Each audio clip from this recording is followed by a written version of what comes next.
au sein d'une nation profondément attachée à l'idée de liberté, le pape François, vénéré à travers le monde pour ses positions progressistes et son approche novatrice, a initié une vague de débats et de réflexions profondes au sein de la communauté catholique.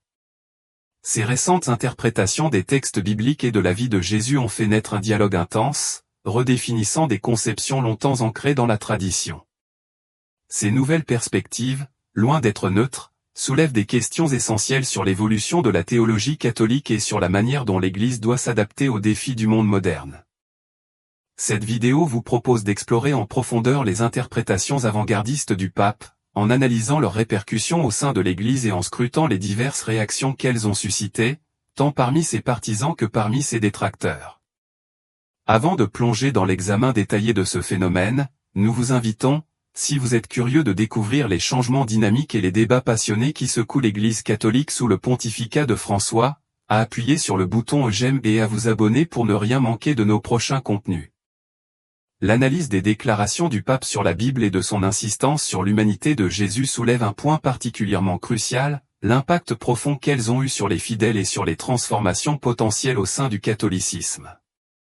En particulier, nous mettrons l'accent sur un aspect fondamental de son enseignement, la capacité de l'Église à se réinventer et à se reconnecter avec les réalités du monde contemporain.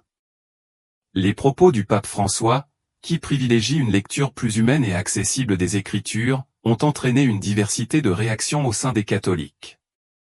Une grande partie des laïcs catholiques, fidèles à leur foi mais également désireux d'une évolution du discours religieux, ont accueilli ces idées avec une chaleur palpable, les percevant comme une bouffée d'air frais. Pour ces croyants, son appel à une Église plus inclusive et plus en phase avec les enjeux sociaux et économiques de notre époque résonne comme un renouveau spirituel et une invitation à la réconciliation.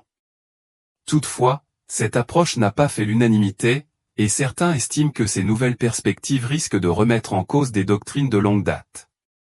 Pour les catholiques progressistes et modérés, les idées du pape François représentent une lumière d'espoir et une source d'inspiration profonde.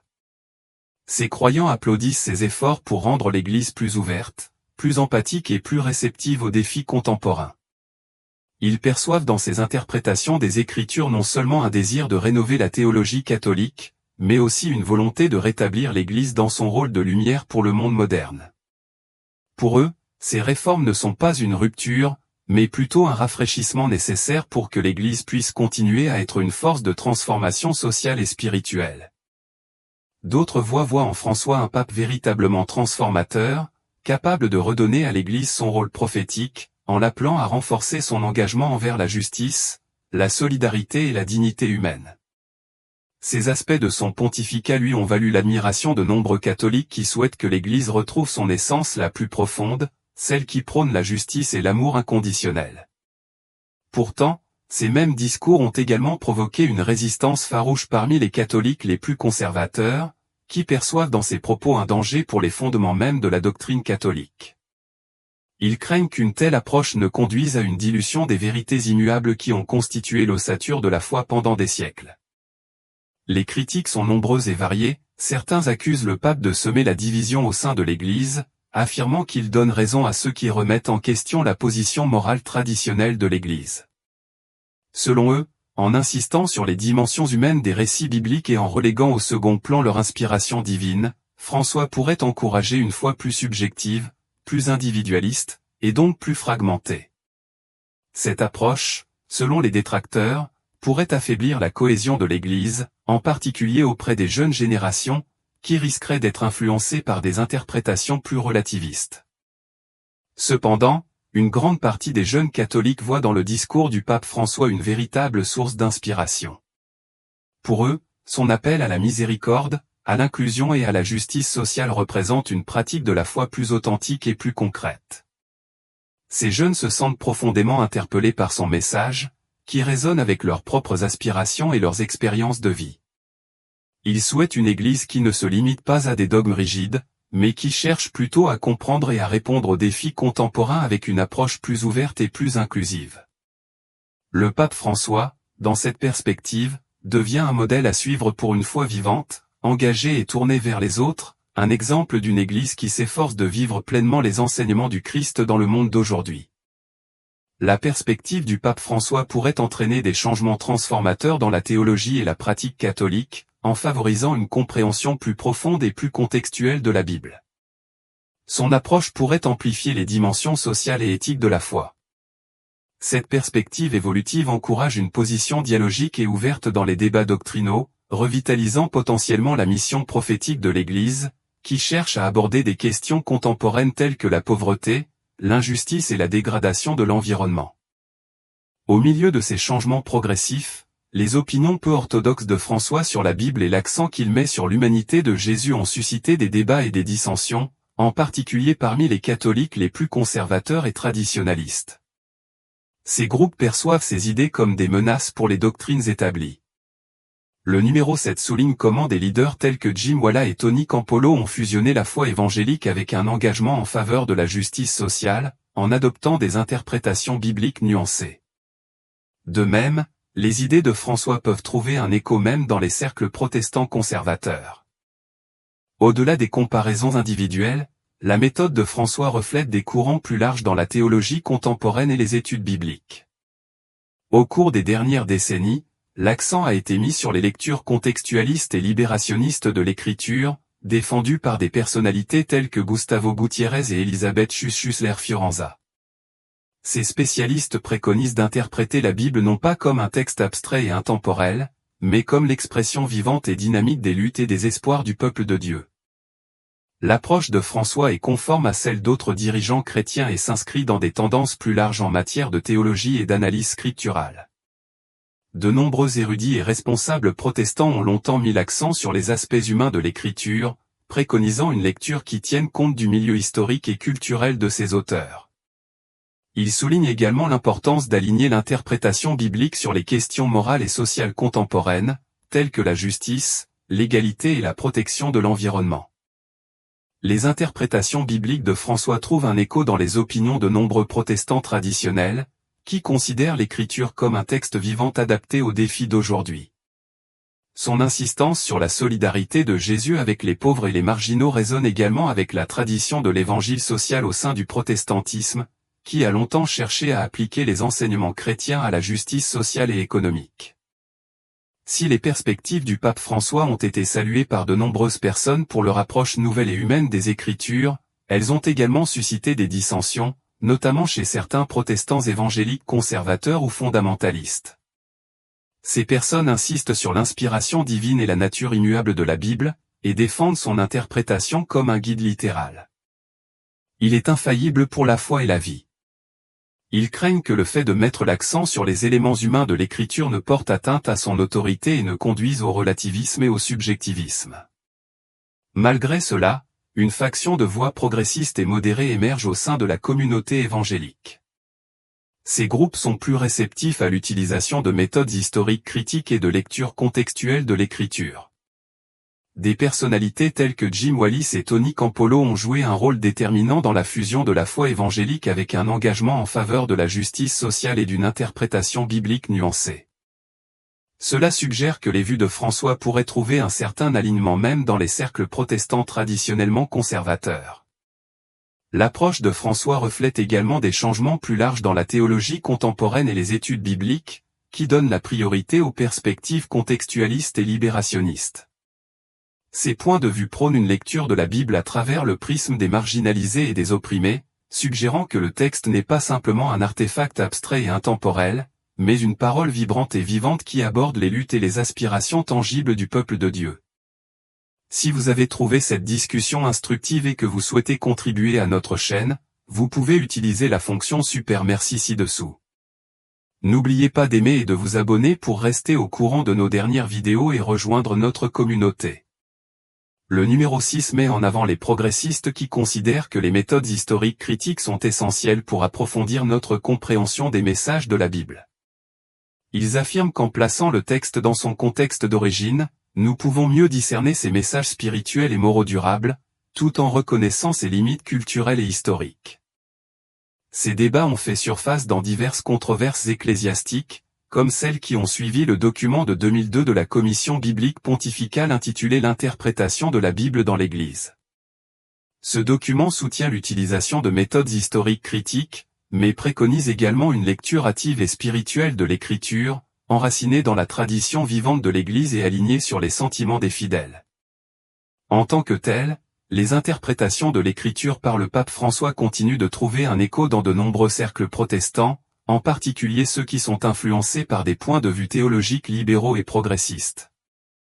Ces groupes ont longtemps mis l'accent sur les dimensions humaines de l'Écriture, arguant que la Bible devrait être considérée comme une compilation façonnée par les contextes historiques et culturels de ses auteurs, et pertinente pour les questions morales et sociales contemporaines, telles que la justice, l'égalité et la protection de l'environnement.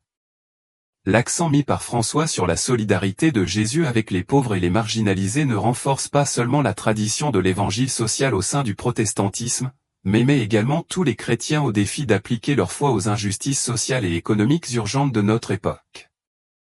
Parallèlement, ces perspectives continuent de susciter des débats et des inquiétudes parmi les protestants évangéliques plus conservateurs, reflétant une communauté de foi engagée dans un dialogue dynamique et permanent sur la nature et l'interprétation de ces textes sacrés.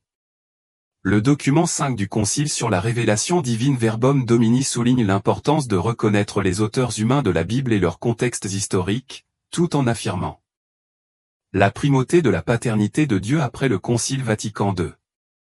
Les études bibliques catholiques ont été profondément influencées par ces approches historico-critiques.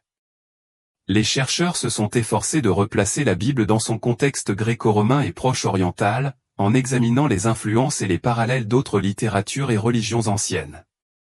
Ils se sont penchés sur les processus complexes d'écriture et de canonisation des traditions orales qui ont façonné la composition et la transmission de la Bible. Cependant, l'adoption de méthodes historico-critiques a parfois provoqué des tensions au sein de l'Église, notamment entre traditionalistes et progressistes. Certains conservateurs affirment que ces méthodes risquent de réduire la Bible à un simple document humain, la dépouillant ainsi de son autorité et de son inspiration divine. Ces groupes craignent qu'une attention excessive au contexte historique et culturel de la Bible ne conduise à une interprétation relativiste et subjective, sapant ainsi les enseignements doctrinaux de l'Église. Le document 4 développe l'une des facettes les plus remarquables de l'approche du pape François, l'accent qu'il met sur l'humanité de Jésus et sa préoccupation pour les pauvres et les marginalisés. Dans ses enseignements publics, François présente systématiquement Jésus, non pas comme une figure divine lointaine, mais comme un être humain proche, profondément imbriqué dans les luttes et les souffrances des gens ordinaires. Cette image est particulièrement évidente dans les fréquentes références de François au ministère de Jésus auprès des pauvres, des malades et des marginaux. Dans son exhortation apostolique Gaudete et Exsultate de 2018, François a expliqué que la vie et la mort de Jésus incarnent la manifestation suprême de l'amour de Dieu pour l'humanité. Il a affirmé que le sacrifice final de Jésus sur la croix a dévoilé les profondeurs de cet amour divin. Pour François, la solidarité de Jésus avec les pauvres est un modèle de vie chrétienne. François exhorte fréquemment les catholiques à imiter l'exemple de Jésus en s'engageant auprès des marginaux et en plaidant pour la justice sociale. Dans son exhortation apostolique Evangelii Gaudium de 2013, il a souligné que les pauvres occupent une place particulière dans le cœur de Dieu, plaidant pour une Église qui ne soit pas seulement attentive aux pauvres, mais qui partage également leurs conditions. L'accent sur l'humanité de Jésus et sur son attention aux pauvres contraste fortement avec les représentations catholiques plus traditionnelles du Christ en tant que roi et souverain divin. Historiquement, tout en affirmant la divinité de Jésus, l'Église a souvent mis l'accent sur sa majesté, sa puissance et sa gloire, le dépeignant dans l'art, la littérature et la liturgie comme une figure royale trônant, entourée d'anges et de saints. En revanche, la perspective de François met l'accent sur la façon dont Jésus s'est identifié aux humbles et aux souffrants. Il ne présente pas Jésus comme une divinité lointaine, mais comme un compagnon compatissant, accessible et impliqué dans nos luttes quotidiennes.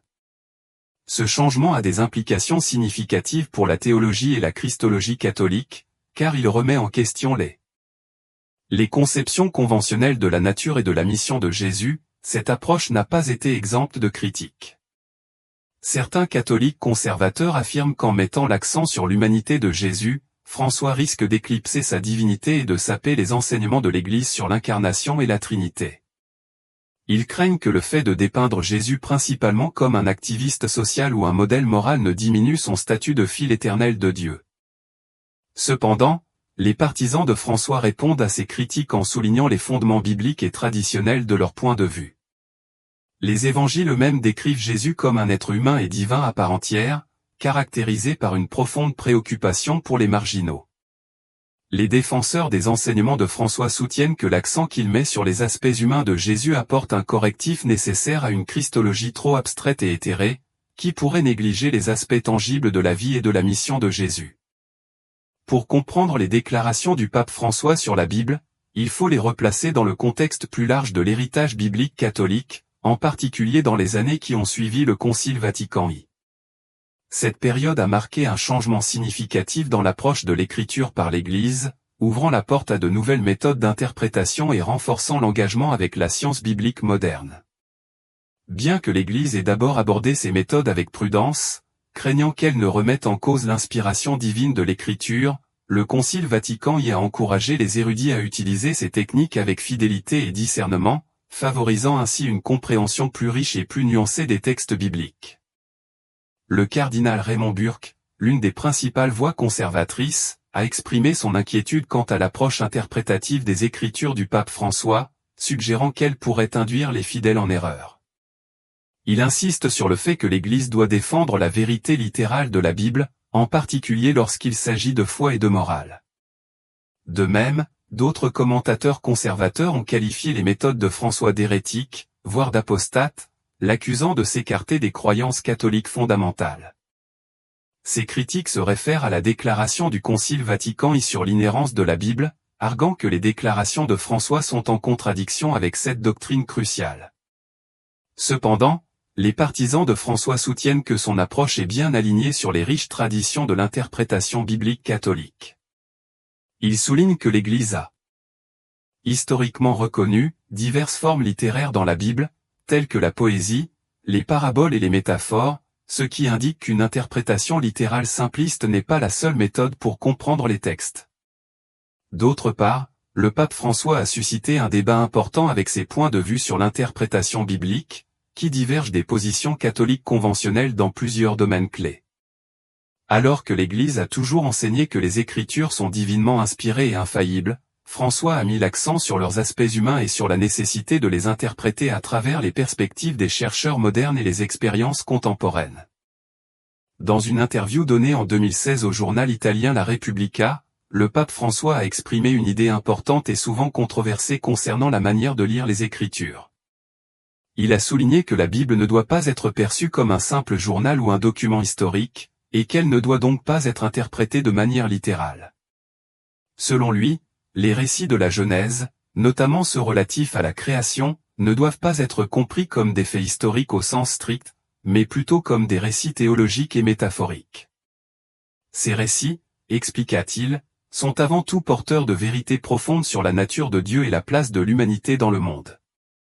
De manière similaire, dans une homélie prononcée en 2017, le pape François proposa une lecture non littérale du miracle de la multiplication des pains et des poissons, suggérant que cet événement ne devait pas être pris au pied de la lettre, mais plutôt vu comme une métaphore de la solidarité et du partage que Jésus a inspiré chez ses disciples. Le pape insista alors sur l'importance d'aborder les Écritures de manière significative et pertinente pour les croyants contemporains. Selon lui, l'interprétation des textes sacrés ne devrait pas se limiter à un respect strict du littéralisme, mais s'efforcer de révéler des enseignements spirituels qui résonnent avec les défis et les réalités de notre époque. Ces déclarations ont cependant provoqué une vive réaction de la part de certains catholiques conservateurs et des partisans du littéralisme biblique. Ils ont accusé François de compromettre l'autorité de l'Écriture et de dévier des enseignements traditionnels de l'Église.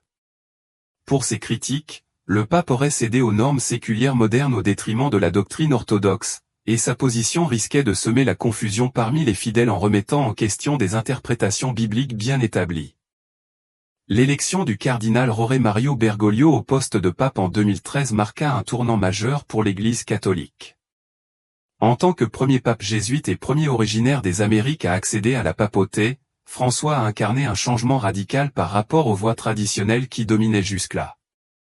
Dès le début de son pontificat, il se distingua par son style unique et sa vision profondément humaniste de l'Église. Connu pour sa simplicité et son humilité, il choisit de vivre dans la maison d'hôte du Vatican plutôt que dans les appartements papaux luxueux, et opta pour des vêtements modestes, loin de l'opulence attendue.